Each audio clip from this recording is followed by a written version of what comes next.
निरंजन अलख निरंजन हो अलख निरंजन। नागनाथ, नागनाथ, तू आज मारलं ना माझ्या गिरजाला?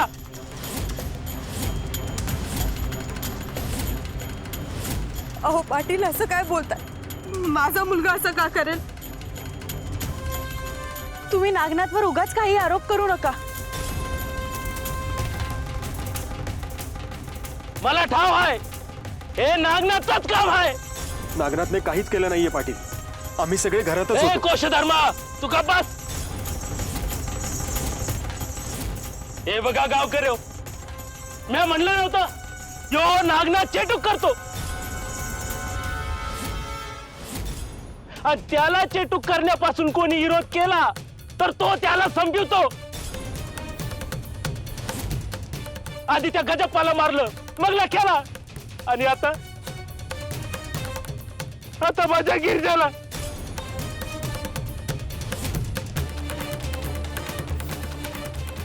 उद्या ह्यो तुमच्या घरातल्या कुणाला बी संपवीन,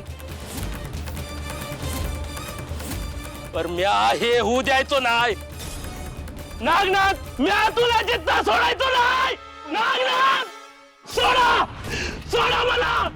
नागनाथ, म्या तुला इथं संपवणार. माझ्या बायकोला मारतोय ना, सोडा.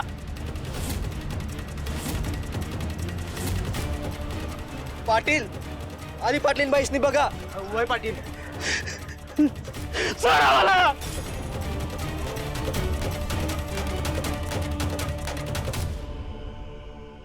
गिरजे, म्या तुझ्या पुढे शपथ घेतो, ज्याने तुला मारलं म्या त्याला जित्ता सोडणार नाही.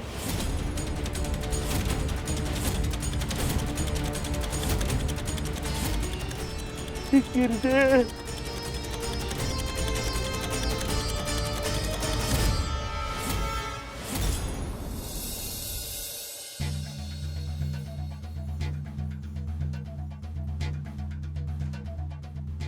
काय झालं गुरुदेव? आपण इथे असे का थांबलो आहोत? पुढे पाऊल टाकलं जात नाहीये गोरक्ष. माझं सगळं ध्यान नागनाथावर लागून आहे. कशामुळे गुरुदेव? तिथे काही घडलं आहे का? येत्या काळात त्याची फार मोठी परीक्षा असणार आहे. अशा परीक्षेच्या काळामध्ये आपल्याला सुद्धा एकटं पडल्यासारखं वाटतं. नागनाथ तर अजून पालक आहे आणि चहू बाजूंनी तो घेरला गेला आहे. परंतु गुरुदेव, तिथे जालिंदरनाथ, कानिफनाथ आहेत. शिवाय दत्तगुरूही बालरूपात आहेत. त्यामुळे काळजी करण्यासारखं काहीच नाही गुरुदेव. ते आहेच, परंतु नागनाथला अनेक संकटातून सामोरं जावं लागत आहे. एक नाथ घडताना त्याला कसल्या दिव्यातून सामोरं जावं लागतं, त्याचंच हे उदाहरण.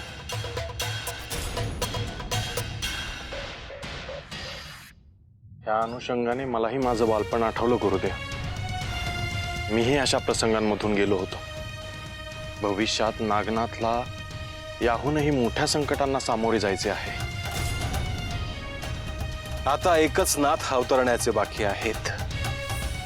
नागनाथ सिद्ध झाला की नवे नाथही अवतरतील. नाथपंथाला आणखी बळ मिळेल. नाथपंथाचा विस्तार होईल. होय गुरुदेव. चला आता आपण प्रस्थान करूया.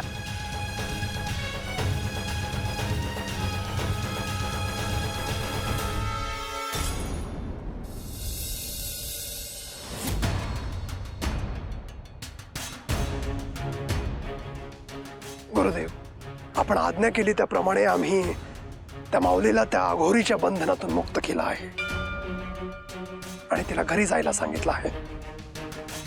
हे अगदी उत्तम केलं जालिंदर. कुणी असं स्त्रीला वेठीस धरणं हे खूप वाईट आहे. ती कुणाची माता, भगिनी, पत्नी असते, पण त्या अघोरीच्या हे ध्यानात येत नाहीये. परंतु जेव्हा यमाचे दार त्याच्यासाठी खुले होईल तेव्हा तो थेट नरकात जाईल. परंतु गुरुदेव, त्याने आणखी अशी दुष्कर्म करण्याआधी आपणच त्याला शिक्षा करायला नको का? ती वेळ देखील लवकरच येईल जालिंदर. गुरुदेव, आता नागनाथच्या घरी गोंधळ आणखी वाढेल. ती माऊली जेव्हा घरी जाईल तेव्हा एकसारख्या दिसणाऱ्या दोन व्यक्ती समोरासमोर असतील.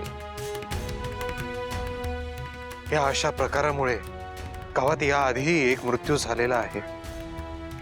तुम्ही दोघे आता त्याच गोष्टीकडे लक्ष द्या. जोवर शक्य होईल तोवर नागनाथला एकट्याने लढू द्या. जेव्हा त्याला आवश्यकता भासेल तेव्हाच तुम्ही हस्तक्षेप करा. जशी आज्ञा गुरुदेव.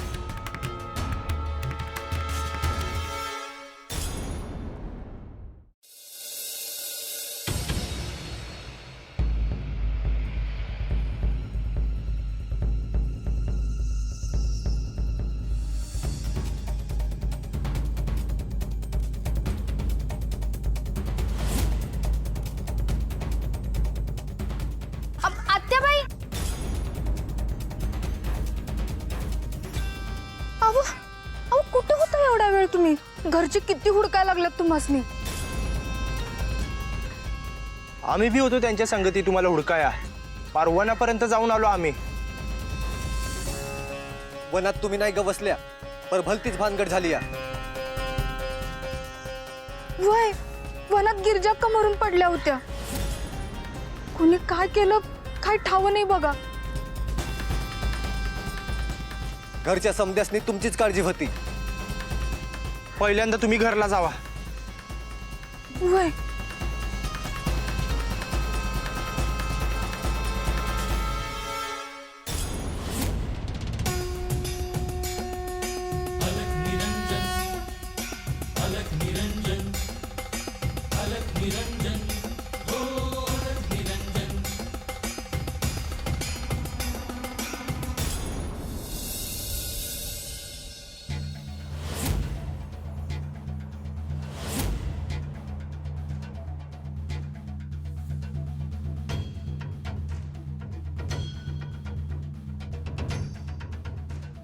गजासुराचं हेच राज्य आहे.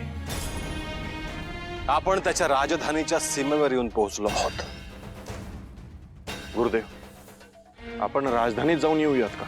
नाही गहिनी, आपण आधी विचार विनिमय करू, योजना आखू आणि त्यानंतर राजधानीत प्रवेश करू. परंतु गोरक्ष, मला असं वाटतं की एकदा राजधानीत जाऊन यावं. जशी आपली इच्छा. निघूया. तू इथेच थांब, मी आणि गहिनी जाऊन येतो. आपण ह्या राज्यात पहिल्यांदाच जात आहात, त्यामुळे मला असं वाटतं की मी आपल्या सोबतीला असावं. गजासुराला आम्ही प्रत्यक्ष भेटणार नाही आहोत. केवळ राज्यामधलं वातावरण काय आहे ते पाहणार आहोत. अर्थात ते भीतीचंच असणार आहे, परंतु तरीही. आणि गुरुदेव, आपण चिंता करू नका, मी आहे त्यांच्यासोबत. जशी आपली इच्छा गुरुदेव. इथे जवळच विश्रांतीसाठी एक स्थान शोधतो. भिक्षा मागून आणलेलीच आहे. अन्न शिजवतो, पाणी आणून ठेवतो. आपण यावं. होय गोरक्ष, आम्ही जाऊन येतो.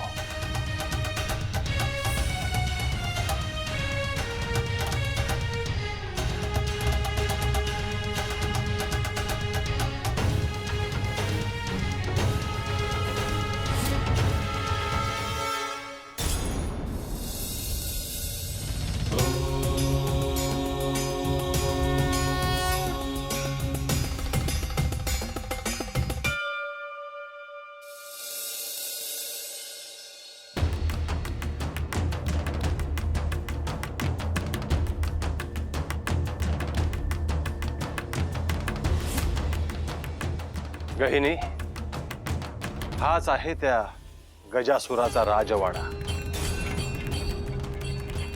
गुरुदेव, आपण सीमेपासून इथे राजधानीत येईपर्यंत लोक आपल्याला आश्चर्याने आणि कुतूहलाने पाहत होते. त्याचं काय कारण असावं? त्याचं कारण आहे की त्या लोकांच्या मनामध्ये असलेलं भय.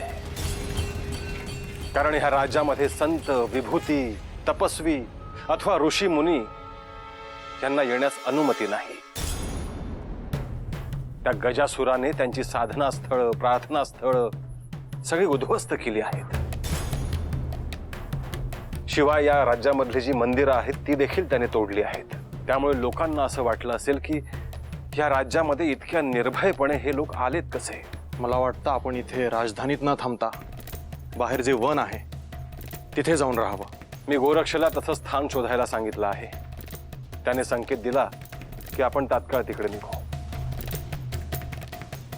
आपण गजासुराला आजच भेटायचं आहे का गुरुदेव? नाही, परंतु त्याला समजलं पाहिजे की त्याच्या राज्यामध्ये नाथ आले आहेत म्हणून.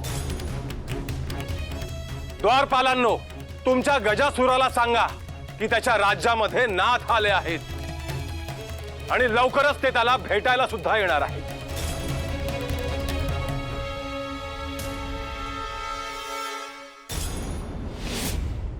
निरंजन अलख निरंजन अलख निरंजन हो अलख निरंजन अलख निरंजन अलख निरंजन हो अलख निरंजन.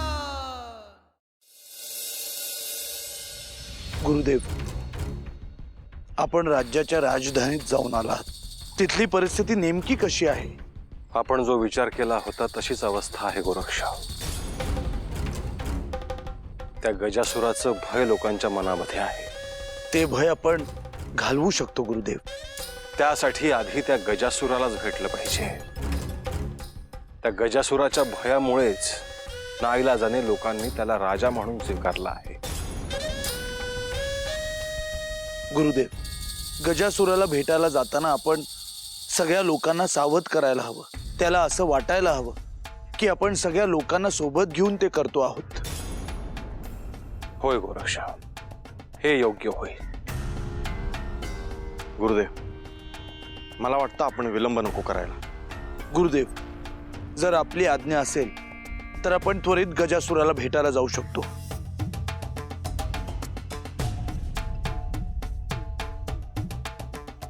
चला. त्या गजासुराला सुद्धा समजलं पाहिजे की राज्यात येऊ नये म्हणून त्याने ज्यांच्या समोर विघ्न उभी केलीत ते त्याच्या ह्या राज्यात येऊन पोहोचले आहेत आणि थेट त्याच्या राजवाड्यात जाणार आहेत.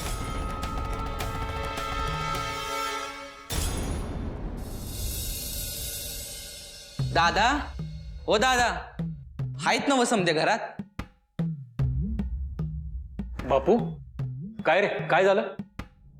अहो, भोपण्णान माई इकडेच यायला लागलेत बघा. पण ते काहीतरी काळजीत दिसत होते.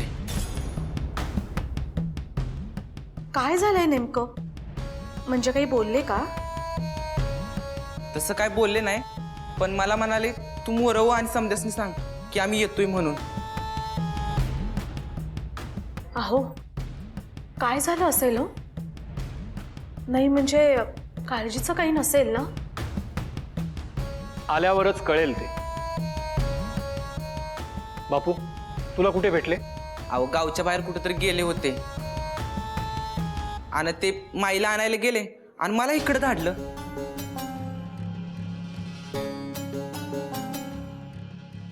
भोपण्णा, या बसा.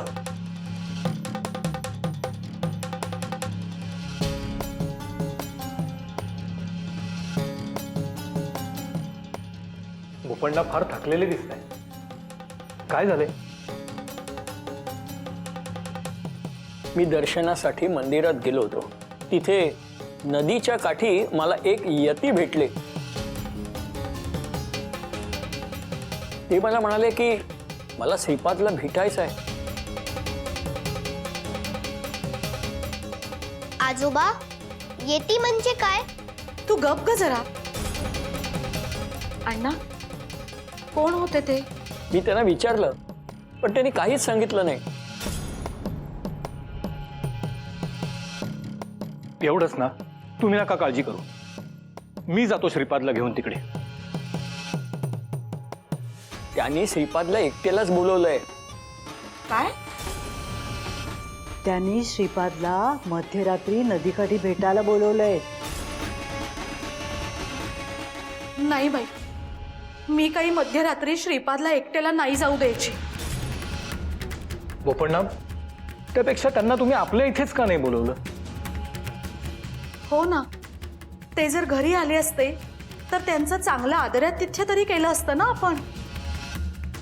अगं त्यांना बघून मला काही सुचलत नाही. तुम्ही सगळे का काळजी करता आहात? मी आहे ना. त्यांची इच्छा आहे तर मी त्यांना भेटायला जाईन. श्रीपाद, अरे असं एकटा जातोस? नाही, आधी मी जातो. कोण आहे ते पाहतो, मग ठरवूयात काय ते. ठीक आहे, तुम्ही म्हणाल तसं. पण त्यांनी इच्छिलं आहे तर आमची भेट होईलच. होय, काय सांगावं, ते कोणी दिवट पुरुषी असतील. म्हणूनच म्हणते, जमलं तर त्यांना घरीच घेऊन या. मी छान पुरणपोळीचा स्वयंपाक करते. गोडाचा नैवेद्य वाढवू आपण त्यांना. हो, आले तर पाहतो. दादा, मी अभि येतो तुमच्या संगती. हो, चल. अहो थांबा, तुमच्या बरोबर शिधा तरी बांधून देते. अशा रिकाम्या हाताने नका जाऊ.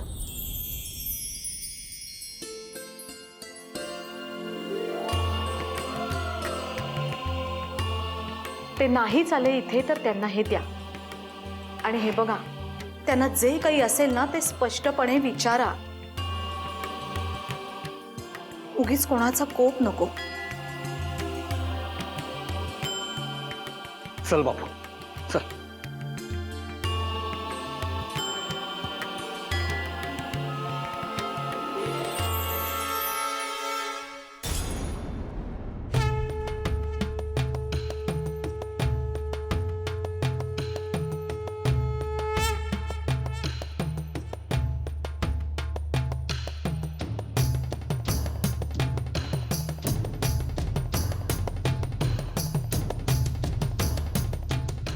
आपण सगळे गजासुराच्या राज्यातलेच आहात ना? आम्हाला ठाऊक आहे की या राज्यामध्ये गजासुराची दहशत आहे. परंतु आजपासून तुम्ही सगळ्यांनी निश्चिंत राहा. तुम्हाला भिण्याचं काहीही कारण नाही. कारण त्या गजासुराचा अंत आता जवळ आला आहे. कदाचित आमचं बोलणं तुम्हाला खोटं वाटेल, परंतु विश्वास ठेवा, हे आहेत माझे गुरु श्री मच्छिंद्रनाथ आणि मी गोरक्षनाथ यांचा शिष्य. आणि हा माझा शिष्य गहिनीनाथ. आम्ही लवकरच गजासुराचा अंत करणार आहोत. त्यामुळे तुम्ही सगळे निश्चिंत राहा.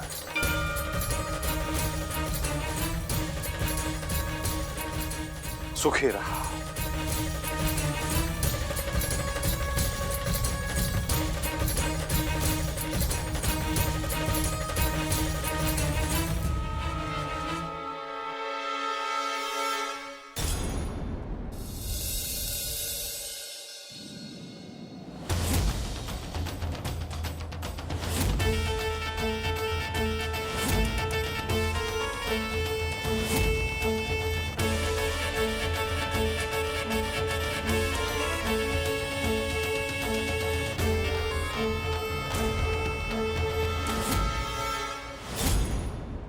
माझा दरबार भरलेला असताना तुमची इथं यायची हिंमत कशी झाली?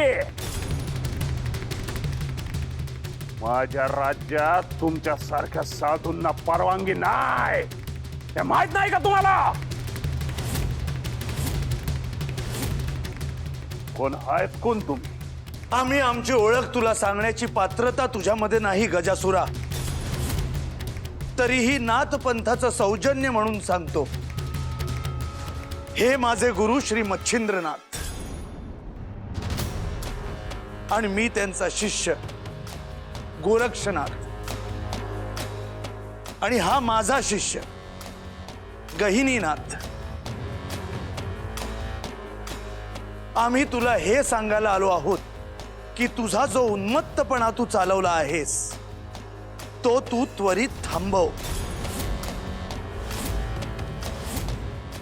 गजासूर, आदिशक्तीने रक्तबीजाचा वध केला आणि उरलेल्या रक्ताच्या थेंबांमधून तुझा जन्म झाला. ज्या सृष्टीची निर्मिती साक्षात ब्रह्मदेवांनी केली आहे, जिचं पालन भगवान विष्णू तसाच संहार श्री महादेव करतात, त्या सृष्टीचा अधिपती तू कधीपासून झालास? ह्या सृष्टीचे नियम ठरवणारा तू कोण? आता नीट कान देऊन ऐक. ह्यानंतर इथल्या कुठल्याही मनुष्यावर किंवा इतर जीवसृष्टीवर जर तू अत्याचार करशील तर तुझ्या मृत्यूची तिथी निश्चित झालीच म्हणून समज.